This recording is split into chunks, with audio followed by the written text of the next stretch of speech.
Siapa yang tidak kenal dengan sosok beliau? Salah seorang suri Rasulullah. Beliau adalah Al-Habib Sehan bin Mustafa Al-Bahari yang akrab dengan sebutan Wan Sehan.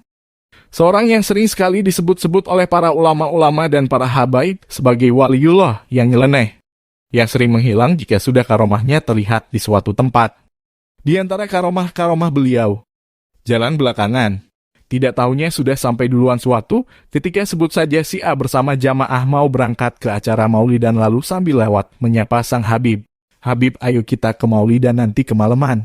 Maka si Habib Sehan menjawab sambil marah-marah. Tapi begitu si A tiba di majelis betapa kagetnya. Ternyata entah lewat mana sang Habib Sehan itu. Ternyata beliau sudah berada di deretan jamaah terdepan bersama para habaib dan ulama lainnya. Bagi yang belum tahu siapa beliau hanya bisa tercengang campur kaget. Si A sempat memberitahu kepada mereka agar dibiarkan tingkahnya itu, dan para ulama dan habaib yang hadir saat itu hanya bisa tersenyum. Lalu Habib Sehan berdoa qomat kami terdengar sebaik. Barakallah. Ada suatu kejadian yang lebih mengherankan lagi di waktu azan maghrib berkumandang tepat di depan musola. Sang Habib Sehan itu membawa gitar dan teriak-teriak di saat jamaah akan melangsungkan sholat maghrib. Maka tentu saja hal ini membuat marah sang marbot musola, maka dengan lantangnya sang marbot itu mencaci maki Habib Sehan habis-habisan. Tiba-tiba Habib Sehan menjepit leher marbot tersebut dan dibenamkan ke dalam ketiaknya. Dan tiba-tiba sang marbot itu menangis sambil mengatakan, "Saya lihat Masjidil Haram di Mekah. Saya lihat Baitullah dan Ka'bah di Mekah." Dan akhirnya si marbot tersebut segera meminta maaf kepada sang Habib Sehan. Ada sebuah rumah dari seorang keluarga miskin. Dia hanya pedagang kecil di siang hari. Tiba-tiba didatangi oleh sang Habib Sehan. Maka tanpa permisi terdahulu beliau langsung nyelonong masuk ke rumahnya tanpa minta izin terdahulu. Beliau langsung menyantap makanan yang ada di meja makannya. Akhirnya sang tuan rumah hanya bisa melongo tanpa berkata apapun. Kemudian setelah selesai menyantapnya, sang Habib pun pamit sambil berkata, "Terima kasih ya, Assalamualaikum Haran," dan tak habis pikir tuan rumah hanya bisa melongo. Subhanallah, anehnya tak berapa lama kemudian, si keluarga miskin pedagang lecil itu mendapatkan rezeki yang tak disangka-sangka dan kini mereka menjadi pedagang besar dan kaya raya.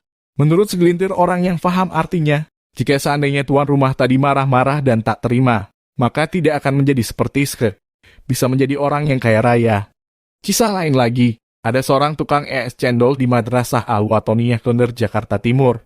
Esnya diambil segelas tanpa permisi apalagi bayar. Namun si tukang es hanya geleng-geleng kepala tanpa komentar. Sempat dia ingin mau marahi sang Habib Sehan itu, namun diberitahu oleh Pak Satpam yang mengenal sang Habib itu, lalu si tukang es hanya bisa diam. Begitu selesai. Tak berapa lama setelah sang Habib pergi, segerombolan orang entah dari mana memborong semua es cendolnya dengan bayaran yang lebih, hingga dia tidak perlu lagi berjualan hingga larut malam. Benar-benar laris manis. Barokah sang Habib. Menurut seorang kerabat beliau bernama Sania Ibrahim, bahwa untuk dapat bertemu dengan Habib Syekh Han mudah saja asalkan punya niat yang baik untuk bersilaturahim. Karena Habib Syekh Han sering berpindah-pindah tempat. Kadang beliau ada di makam ayahnya di Masjid Baido, di Lubang Buaya, Jakarta Timur, dan terkadang ada di geng Nangka Bintara 3.